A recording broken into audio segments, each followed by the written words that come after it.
I'm here with Birdie, focus, and we're teaching her a focus exercise. In this video, I'm going to go over some tips that you can use if you have a dog that's reactive to other dogs, which Birdie is.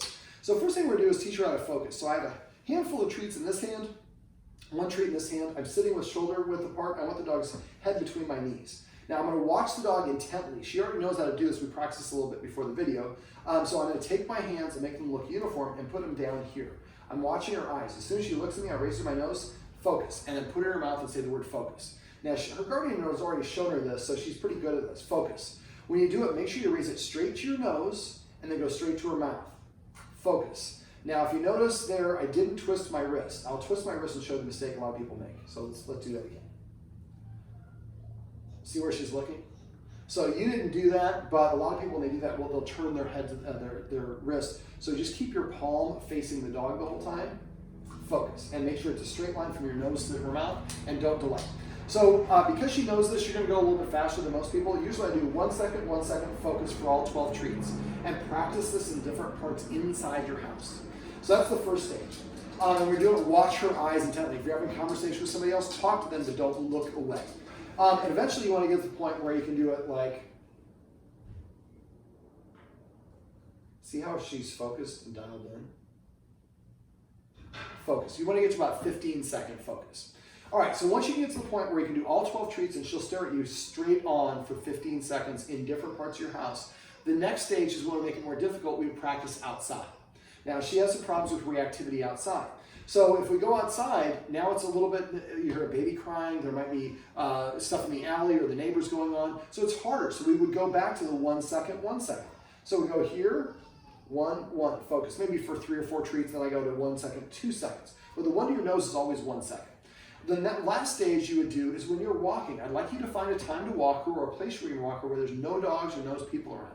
And she's walking next to you, and every once in a while, as you're walking, you say focus, she looks up at you, you just go boom, boom. So you're not, and don't stop. We want to do this while she's moving. If the dog stops, they can really focus on the things that they're reactive to. And we do this at first when there's nobody around, but we get to the point where you can like you say focus, she looks up at you, and you go in 15 seconds from your nose to her mouth. Sit. Now, if I give her a treat for this, this could be redirecting her attention. So, focus. So, as and this is part of why we do this exercise. Focus, why we want to get that 15-second mark so that she can do it. That's not ideal to give it to her when she's barking. But now there we go. So, she's hearing the swishing sound.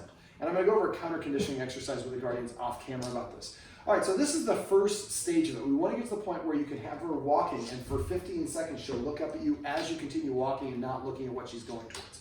And so if you're on a walk and you see a dog come around the corner, you say focus, she starts staring at you, you walk around the car, around the shrubbery. Now, one thing I'd be remiss by not saying is Karen also comes up with what's called a plan B. And so I'm going to move around. You can just stay about right there. So let's say that, which side do you walk around, your right or your left? Either side? Right. Okay, so she's on my right side, and let's say I'm walking this way and we see a dog.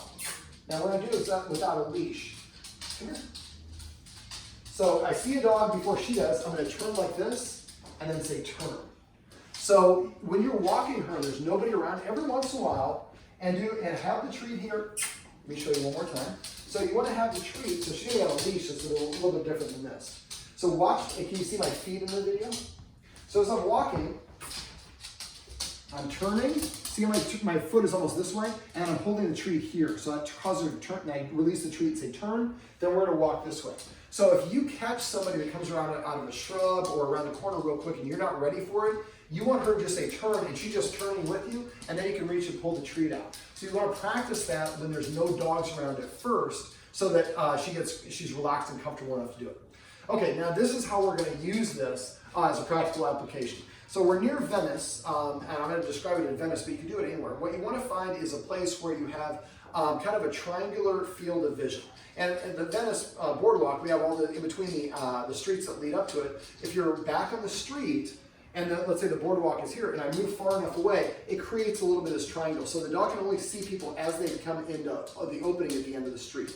So the idea is we want to first of all find a distance that she feels comfortable with. Now the indicators for me is how relaxed is she? Or the indicators are, can I get her to sit and will she take a treat? So you want to get as close as you can without her reacting. And the dogs and the energy of the dogs coming by is also going to be a factor. If you have a dog that's barking and jumping around, you might have to back up several feet. If you have a dog that's maybe relaxed, you might be able to move forward. Now, a good thing to do, we mentioned having a handler or somebody else there helping you. So maybe what you could do is you're sitting here, you're 25 feet, let's say, back from the edge of from where the boardwalk is. Well, if you have your handler there, and the handler's watching both directions, and your handler can say this direction or that direction, and come up with a signal, not the handler, but your helper. And so let's say that the person is here, and they see something, there's a dog that's about to walk this way, they might kind of like scratch this ear, and then when the dog is, like 3 seconds before the dog is about to come into focus. Or come up with whatever signal so you know there's 3 dogs this way, there's 1 coming this way. So the idea is, let's say that the flow of traffic at this point is coming this direction. So I'm far enough away, excuse me, sweetheart, where she can sit as she sees dogs passing by, and she will take a treat. If she won't, keep on increasing the distance. Once you get to this point, then basically your helper tells you there's a dog that's coming this way. So, and let's say that Birdie is here. I'm going to this edge of my triangular, this is where I can see, and I look at this edge, and I'm waiting to see that dog come into view. As soon as the dog comes into view, I look down at Birdie. And Birdie's kind of like this, and she's like, they'll stop and they'll stare and they lower their head. As soon as she does that, I'm going to give her about 3 seconds. And if after the 3rd second she doesn't look up at me, I'm going to say focus. She should snap her head up if we have the right distance. But she doesn't, go like this, and I go like about 10 to 15 seconds, just enough time for that dog to pass. And let's say there's a whole bunch of dogs that are coming at the same time. Your helper might say, wave it off. And then you turn around and get Birdie walking this way away so she doesn't practice lunging at too many dogs that are going crazy. Or there's dogs off leash or whatever it is. So the idea is we want to keep on doing this, and we give her about 3 seconds to look up at us. She's not going to know to do this after a while. We're going to have to take a lot of practice. But eventually we get to the point where she will automatically look up at us on her own in that 3 second window without us saying focus. So we give her 3 seconds and then we say focus. Then she looks up. The first time she does, it's called an autofocus. We want to give her like 5 treats in a row. You'd be like, focus, focus, focus, focus. We want her going, holy cow, what did I just do? I just got the mother load of treats. I'm going to do that again. So, and you keep on doing this until when she sees it, like now she is starting to look away on her own without, and once she does it on her own, then you can stop autofocusing. Maybe the first 2 or 3 times I do the autofocus. But after a while, she should just immediately just kind of turn away. Now this is called a cutoff signal. I mean, it's a dog's way of saying, I don't want to engage with you, so I'm disengaging, I'm looking away. Also, dogs meet by scent, not by sight.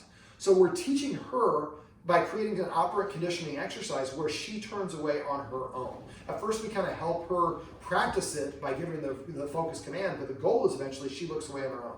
So let's say we were 25 feet away from the edge of where the boardwalk is. And now I've gotten 5 times in a row when she sees the dog, she looks up at me and I give her the focus and then the dog clears away. So when I get to that 5 times in a row, then I would take 1 step closer and then we put her back into a sit and practice it. And if she won't sit or won't take the treat, we're getting close to her breaking point. The last thing we want to do is have her react. The whole point of this exercise is she practices looking away and not reacting at all. Once she reacts, that's the most fresh memory engram, that's what she's going to remember. So yeah, first you might only get 2 or 3 paces each one. And as you get closer, it might only be one pace at a time. This would be something that'd be nice if you could do. I don't understand we have busy schedules, but as often as you can. But usually I'm like, depending on how much traffic's coming by, anywhere from like 5 to about 15 minutes. And after this, move away from the boardwalk and then lay down and give her some belly rubs, give her some really high value treats, do some stuff that she really likes, that she doesn't get to do very often.